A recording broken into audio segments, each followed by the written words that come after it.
টান টান উত্তেজনায় আমি বৈশাখ পালন করব। পান্তা ভাতটাকে আমার পেটটা একটু ঠান্ডা আছে। বাংলাদেশে যদি একটি বড় উৎসব ধরা হয় সেটি হচ্ছে পহেলা বৈশাখ। পহেলা বৈশাখের আগের দিন আমার ঘুম হারাম হয়ে গেছিল। আমি বারবারই চিন্তা করছিলাম যে আমি কিভাবে সাজবো। সেই থিঙ্কিং থেকে আমি সাদাটাকে বেছে নিয়েছি। তোমরা দেখতেই পাচ্ছ যে আমি অল ওভার সাদা রংটা ইউজ করেছি। সাদা হচ্ছে শান্তির প্রতীক। আর এখানে আমি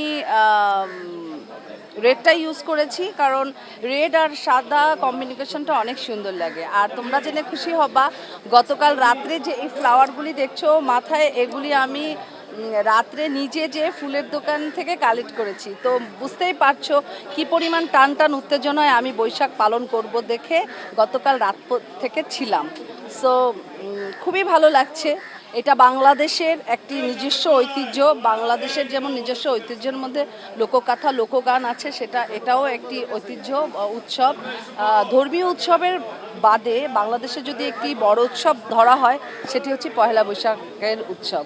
সো পয়লা বৈশাখের জন্য একটি বাড়তি আকর্ষণ আমার সবসময় বিরাজ করে। আমি সকালবেলা উঠে আমার এটা সবসময় আমার বাসায় থাকে, পান্তা ইলিশ, সাথে মাংসও থাকে, ভর্তা থাকে বিভিন্ন রকম, পেঁয়াজ কাঁচামরিচ।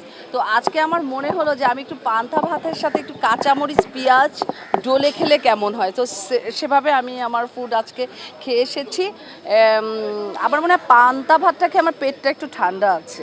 মানে এত গরমেও আমার নিজেকে গরম লাগছে না, কারণ পান্তা ভাতের এটা কারিশমা হইতে পারে। ওই ফিল্মে আমি কাজ করতে ইচ্ছুক না, যেহেতু আমি বাইবন এফডিসি এবং আমার জন্ম এফডিসিতে এবং বেড়ে ওঠা যত কাজ আমার এফডিসি কেন্দ্রিক। সো আমি যেহেতু এফডিসির শিল্পী, সো আমার প্রধান লক্ষ্যই থাকবে চলচ্চিত্র। কথা চলছে, এটা একটা চমক, তো চমক সবসময় বলে দিলে চমক থাকে না।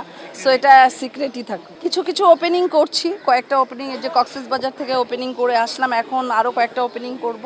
পয়লা বৈশাখটা গেলেই দেখব। দম দেখার ইচ্ছা ছিল, প্রিন্সও দেখার ইচ্ছা ছিল, বাট বনলতা এক্সপ্রেস যেটা নাকি খুব বাম্পার হিট করেছে।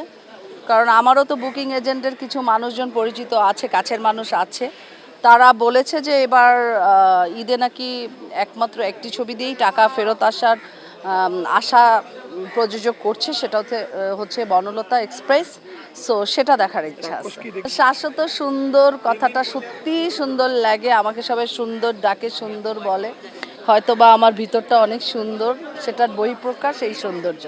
সবসময় যে সব মুভি দর্শক গ্রহণ করবে এটা তো কোনো কথা না, হয়তো বা গল্প মেকিংয়ে একটু দুর্বলতা ছিল, হ্যাঁ, আর্টিস্ট চয়েসটাও হয়তো বা ঠিক ছিল না, অনেক কারণ থাকতে পারে। সেক্ষেত্রে বনলতা এক্সপ্রেসের যেটা আমি শুনেছি যে গল্প খুবই স্ট্রং, এবং যে আর্টিস্টগুলি যে ক্যারেক্টারগুলি করেছে সুন্দরভাবে সাবলীলভাবে ফুটিয়ে তুলতে পেরেছে। সো সেটার আওয়াজটা একটু বেশি, সব জায়গায় বেশি। সো এই কারণে আমার মনে হয় যে বনলতা এক্সপ্রেসটা আমিও দেখব এবং এটার প্রচারটাও বেশি হয়েছে।